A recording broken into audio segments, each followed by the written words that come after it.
Igualmente. Abraço. Obrigado. Marcelo Favalli, a gente estava falando dessa questão, então, né? O Trump, ele se vende como um presidente ao tomar a posse para o seu segundo mandato como presidente dos Estados Unidos, o presidente da paz. A gente está vendo totalmente ao contrário, ele está fazendo guerra tarifária, agora está entrando na onda de Benjamin Netanyahu e acaba entrando nesse conflito.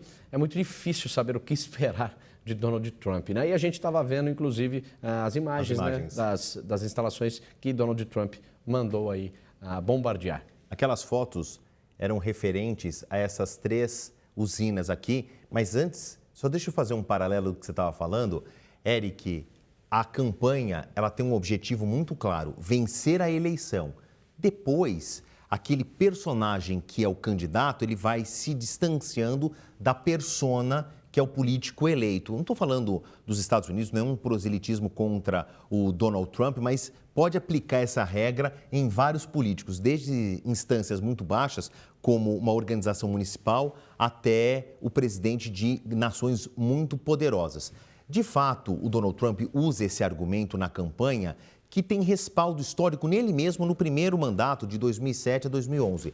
Ele se encontrou 2 vezes pessoalmente, num encontro inédito, primeiro presidente norte-americano em exercício que vai à Coreia do Norte. Sim. Ele aperta a mão de Kim Jong-un, ditador da Coreia do Norte, 2 vezes. Uma vez ele vai à Coreia do Norte, depois eles se encontram no Vietnã para tentar diminuir a animosidade entre Estados Unidos e a Coreia do Norte, porque a Coreia do Norte fazia anúncios de que os grandes inimigos, Coreia do Sul, Japão e Estados Unidos, seriam devastados pelo arsenal nuclear da Coreia do Norte. Nunca houve uma guerra entre esses países, o Donald Trump tentou uma aproximação. É que depois ele também tentou capitalizar na campanha, cujo objetivo era vencer a eleição, dizendo, o Joe Biden faz uma retirada desastrosa das tropas americanas no Afeganistão, abre espaço para o Talibã voltar ao comando no Afeganistão, deixou uma guerra acontecer entre Rússia e Ucrânia. Ele usou dizendo o Trump paz e amor, né, o pacifista, muito para ganhar a eleição. Por enquanto, que ele está há 200 dias no governo, a gente não viu isso. Claro que ele ainda tem mais 3 meses e meio de mandato.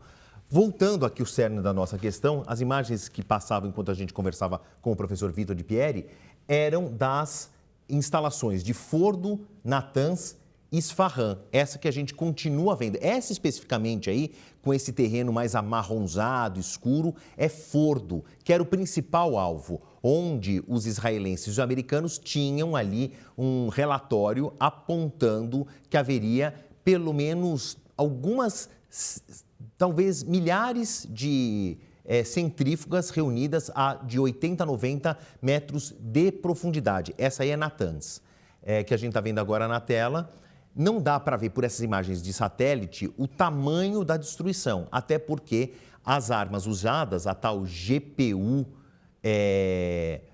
GHU-57, que é o míssil anti-bunker, ele tem uma função de perfurar o solo, causar uma via de entrada ou usar dutos de ventilação, canais de comunicação da superfície com o subterrâneo e explodir dentro da unidade. Então, por fora, a gente não tem visto muita destruição. Mas uma informação que circula de uma fonte que não quis se identificar e falou com algumas agências de notícias internacionais, dizendo que os danos nesses 3 sítios nucleares, nessas 3 usinas nucleares subterrâneas, Fordo, Natanz e Isfahan, foram estragos severos. E isso atrasaria ou colocaria ali uma areia na engrenagem toda do desenvolvimento nuclear dos Estados Unidos. Não é um pronunciamento oficial, não vem pelos canais oficiais nem da Casa Branca, nem do Pentágono, mas um alto funcionário que está familiarizado com esse tema vazou essa informação para as agências que estão repercutindo agora o fato de que há uma informação sólida nos Estados Unidos, no centro do poder em Washington, né, e no centro do comando militar ali da inteligência, pelo menos, e defesa do Pentágono, de que houve estragos severos, sim, nesses 3 pontos aqui que a gente trouxe no mapa, Eric. Maravilha. Ô, Favale, vamos dar uma passadinha novamente para ver um destaque do site da CNBC, porque mercados do Golfo fecham em alta, protegidos de grandes turbulências após ataque dos Estados Unidos ao Irã. Os mercados em todo o Oriente Médio fecharam em alta no domingo, depois que os Estados Unidos entraram no conflito entre Israel e Irã e atingiram 3 importantes instalações nucleares iranianas, como o Favale estava mostrando, as instalações de Fordo, Natanz e Isfahan. As ações em Tel Aviv atingiram uma alta histórica no domingo, com apostas de que a entrada de Washington no conflito com Teherã ajudaria a encerrá-lo. Apesar da insistência do ministro das Relações Exteriores iraniano de que o país não poderia retornar à diplomacia enquanto estivesse sob ataque. O índice TA-125, mais amplo, foi negociado com alta de 1,77% neste domingo, lembrando que em Israel, domingo é dia útil. Enquanto o TA-35, o índice Blue Chip de Tel Aviv, subiu 1,5% hoje. As ações de Israel subiram na semana passada, depois que o país atingiu metas no Irã. Para ver essas e outras notícias, só acessar o site www.cnbc.com. Marcelo Favale, queria trazer aqui também para a nossa discussão uma questão polêmica. Na semana passada, num discurso do G7 lá no Canadá, o presidente Lula criticou a ONU, dizendo o seguinte, que é um vácuo, que a ONU precisa voltar a ter protagonismo, né? Que a ONU está muito escanteada. A ONU está perdendo a mão, por exemplo, a gente vê o secretário Antônio Guterres sempre chegando atrasado. Vou fazer até um paralelo com o que o Donald Trump anda criticando o Jerome Powell, o senhor atrasado e tal. Estão falando isso de Antônio Guterres, que a ONU está sempre atrasada. Depois ela chega e faz o pronunciamento, não é bom, vamos negociar, eu condeno, diplomacia. E o presidente Lula fez então essa crítica nessa cúpula do G7 no Canadá há 5 dias. Precisa voltar o protagonismo para a ONU precisa pegar esse vácuo novamente? Eric, não é de hoje que as Nações Unidas têm uma crise de credibilidade, uma crise de identidade, mas eu não sei se a culpa é propriamente dela.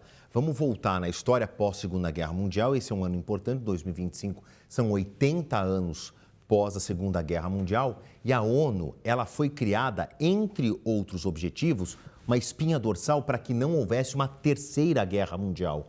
Porque a gente já sabia, depois do desenvolvimento dos armamentos nucleares, que uma guerra termonuclear levaria à extinção da vida social, ou então da sociedade, da civilização como nós conhecemos.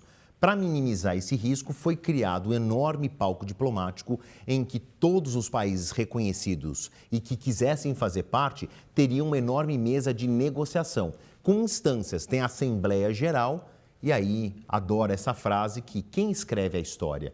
Quem escreve a história é quem ganha as guerras. Né? Aí a gente tem um Conselho de Segurança dos vencedores da Segunda Guerra Mundial, com um enorme questionamento. Depois de 80 anos, a relação entre os países mudou, os perfis são diferentes. Hoje a gente tem a Alemanha como uma roda motriz da economia da Europa. Terceira maior economia do mundo. Não faz parte do Conselho de Segurança, não tem ninguém do continente africano, ninguém da Oceania e ninguém das Américas, tirando os Estados Unidos. Quer dizer, e o Brasil América cobra há Latina, tempos uma cadeira no Conselho de Segurança. Como também reivindica países da África Negra, as nações árabes.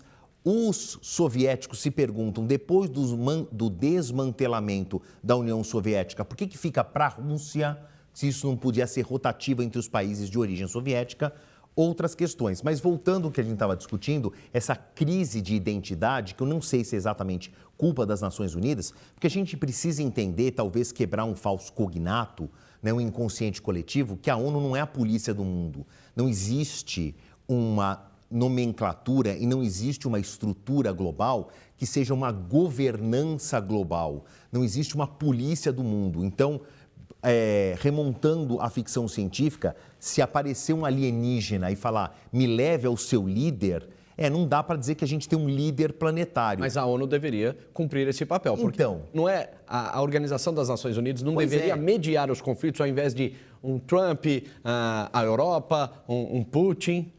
Mas antes disso, ela está alicerçada no direito internacional de que cada país é soberano, tem o poder de tomar as suas decisões e depois arcar com as consequências. A questão é que, eu não quero ser pejorativo, mas a melhor comparação que eu consigo criar agora é a ONU como uma grande reunião de condomínio. Então, eu trago todas as pessoas que querem mostrar as suas reclamações. E aí, quem já participou em reunião de condomínio sabe que se fala por horas, sai até briga e na maioria das vezes não se decide nada. A questão é essa. Marca uma próxima reunião para decidir. Exatamente. Nós decidimos que não acertamos nada, né? É. Então, a ONU cabe abrir um palco para negociação. A questão da Terceira Guerra Mundial, ela sempre evitou. Isso nunca aconteceu. Tem outras ações humanitárias, depois se desenvolveu em várias agências, entre essas de monitoramento da energia atômica. Agora, esta tarde foi convocada uma reunião de emergência do Conselho de Segurança. Aí, de um lado tem Estados Unidos, do outro lado tem China e Rússia. O Irã vai ser convidado para falar. No final, vamos escrever o que a gente achou, uma ata da nossa reunião e vamos votar para ver se nós concordamos ou discordamos do que aconteceu. E aí, Estados Unidos, China e Rússia têm poder de veto. Significa, você pode concordar, mas se eu não assinar, acabou. Por exemplo, 5 países de poder de veto. A Rússia tendo poder de veto, sendo que ela está inserida num conflito, ela invadiu a Ucrânia. Como é que pode isso? Mas fez essas críticas ao ataque contra o Irã.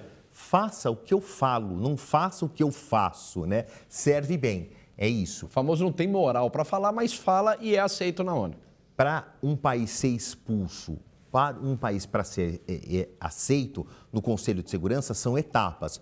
O próprio Conselho de Segurança, todos, unanimemente, têm que aceitar isso e depois isso é levado para uma votação maior na Assembleia, que tem quase 200 países listados. Ou seja, para a gente achar uma maioria absoluta na Assembleia e uma unanimidade nos 5 países que têm poder de veto e entre eles rivais entre si, Estados Unidos, China e Rússia, é muito difícil. E aí volta ao princípio, coitado da ONU, fica lá, sabe aquele truque do circo chinês, né? Dos pratos que não podem... Equilibra pratos. Equilibra pratos e aí no final quebram-se todos e aí quem tem que recolher os cacos é a própria Nação Unida, as Nações Unidas.